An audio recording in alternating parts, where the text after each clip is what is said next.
¿Qué piensan de la frase "la realidad supera a la ficción"? Bueno, en el 2005, un virus se propagó increíblemente rápido por todo el mundo: The Warcraft.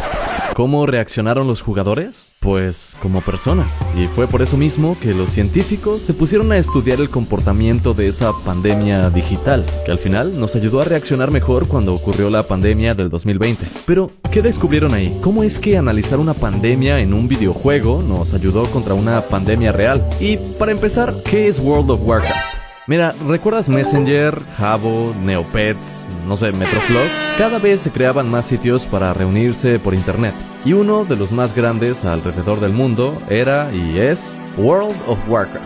Ahí, millones de jugadores entran a explorar un mundo de fantasía y enfrentar grandes aventuras con amigos. El 13 de septiembre del 2005, Blizzard, o sea, los creadores del juego, introdujeron la nueva y despiadada mazmorra de Zul'Goroth. Y al final de esa mazmorra se encontraba Haklar, el dios de la sangre. Cuando los jugadores peleaban contra él, Haklar lanzaba una maldición llamada Sangre Corrompida, un hechizo altamente contagioso que debilita a los jugadores cada segundo. Todo aquel que estuviera cerca de alguien maldito era infectado con sangre corrompida, como muchas veces pasa con los virus reales. Los programadores habían confinado a esa maldición para que estuviera exclusivamente en la mazmorra de Haklar, y cuando los jugadores salían de ahí, se curaban. Pero se les olvidó un pequeño detalle: las mascotas. No se dieron cuenta de que las mascotas aún seguían con la maldición.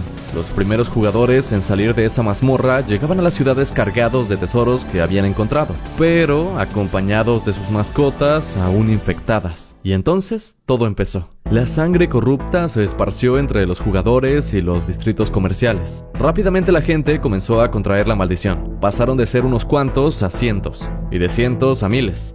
¿Les suena parecido? Para darse una idea de lo mal que estaba la situación, la mazmorra de Zul'Goroth estaba en una zona que solo jugadores de alto nivel podían visitar. Por lo tanto, la sangre corrupta era una molestia con la que podrían lidiar. Pero en las ciudades había de todo, incluyendo muchos jugadores nuevos y de niveles bajos, que si eran infectados con la sangre corrupta, estaban acabados. Así como en la vida real, donde los niños, adultos mayores y enfermos son más vulnerables a los virus. ¿Y qué hicieron los jugadores?, te preguntarás. Bueno, pues las ciudades importantes comenzaron a llenarse de cadáveres. La gente comenzó a abandonarlas, a huir, y en el proceso se llevaban con ellos la sangre corrupta, esparciéndola por más y más zonas. Esto también pasó en el 2020. Hubo buenos samaritanos que empezaron a bendecir a los malditos, improvisando puntos donde podías ir a curarte.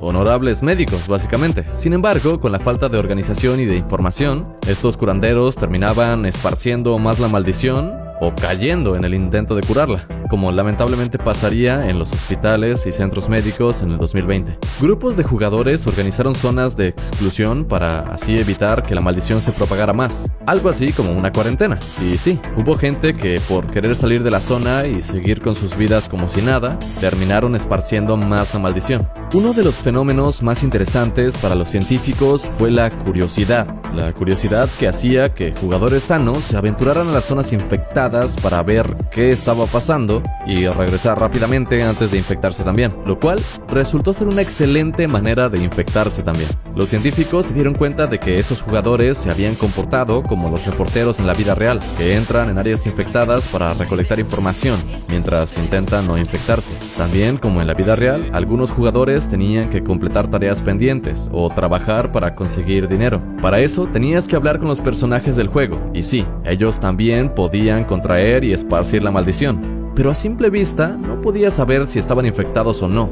como pasa en la vida real, con las personas que son portadores asintomáticos. Y luego estaban los que simplemente se contagiaron para afectar a los demás jugadores, o clanes que atacaban a jugadores infectados para frenar la maldición a la fuerza. Ahora sabes por qué el incidente de la sangre corrompida llamó la atención de los científicos tanto en el comportamiento humano como en el virológico. Sangre corrupta saltó de una especie a otra hasta llegar a los jugadores, tal y como muchas enfermedades han aparecido en la historia. Por ejemplo, la peste negra o la gripe aviar.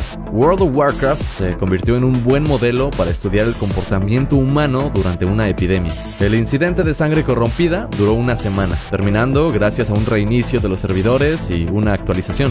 Sin querer nos dio un vistazo a un mundo que más tarde se convertiría en el nuestro. Las conclusiones extraídas por científicos ayudaron a proponer mejores medidas de seguridad para el manejo de enfermedades contagiosas, y vaya que son importantes ahora. Ahora, te invito a que le envíes esto a ese tío o esa tía que te dice que los videojuegos no sirven para nada. Y cuéntame, ¿tú qué hubieras hecho ahí? ¿Qué tanto se parece a lo que estás haciendo ahora en la vida real en la pandemia? Coméntamelo aquí abajo. Además, te dejo enlaces a los artículos que hicieron los científicos, por si quieres leerlos. Gracias por ver el video. Ya sabes que yo soy el Pister, y tú y yo nos vemos hasta la próxima.